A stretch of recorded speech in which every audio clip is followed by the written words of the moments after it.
This is a Panasonic 8-track player only. The only unique thing about this is it does have an eject button, so you don't have to struggle pulling the tape out. But this I put a new belt in and did regular service work on it. And it's kind of a rare one with that eject, but it's a nice looking Panasonic, and it sold for $185. It took about 4 months to sell, but I just knew that it would command a good price because I serviced it. This is a General Electric clock radio.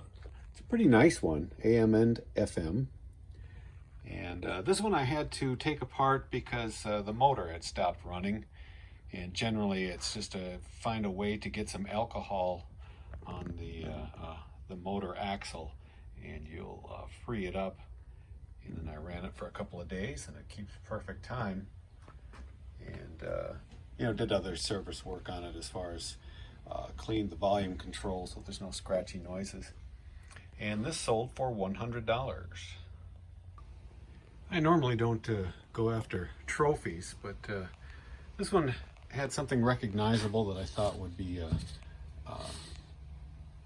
interesting to a Porsche collector. This is a Porsche 356C, and there's no name on the trophy, no indication of what it was for, but I was able to get $30 for it. I think it was 50 cents at the garage sale.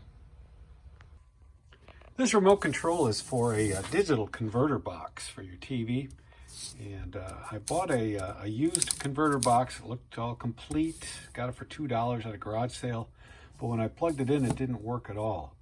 I did a test on the remote and that worked. And I don't know what was wrong with the converter. But even the remote still sold for 20 bucks.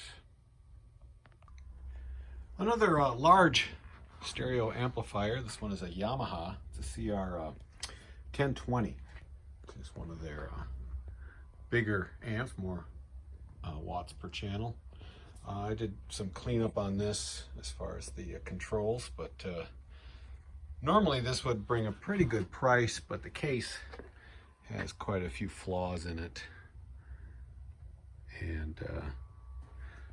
But I still priced it up there at $600. It took a few months to sell, but away it goes.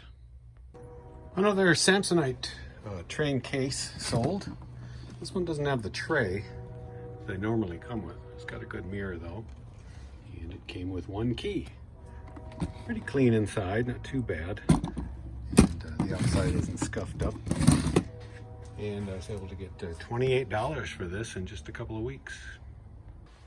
This is just the manual for a dual turntable, 1015. Not a very popular model, but these manuals are quite nice. And I put it up for $25, but it's been up for a couple of years at least now. And so I finally accepted a best offer of $15 for it.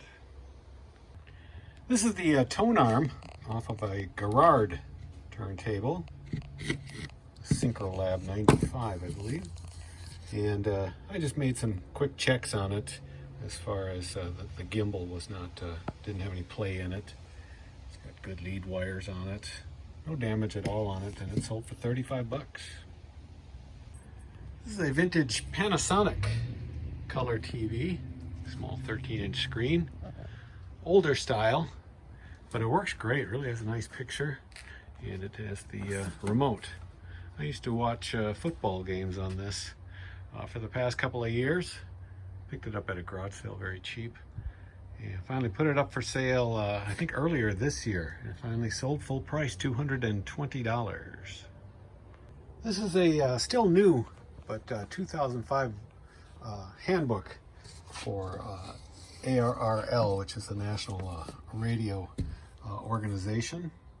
Because it was 40 bucks when it was new. But this was just a garage sale find, and I had it up for quite a while for, I believe I had it up for $30, and the guy offered me $25 if I would include the shipping. Since it goes media mail, that was an okay deal for me. So 25 bucks for this handbook. These are hiking boots made by Keen. They're a Ketchum is the model name on them. And these were just a garage sale find. I bought, I think 3 pairs of boots for $2 a piece. And the other ones have already sold. Keen, for some reason, take me a long time, or they take a long time to sell for me anyway. And but finally they did for $50. Another car part. This is a headlight bucket. It's part of the headlight system. And I'm sure if somebody was in an accident, these often get banged up and are needed. And this being via the part number, which is handy to have, came from an 80 to 85 Mustang. And, it's been up for quite a while, probably 8 months. And it finally sold for $25.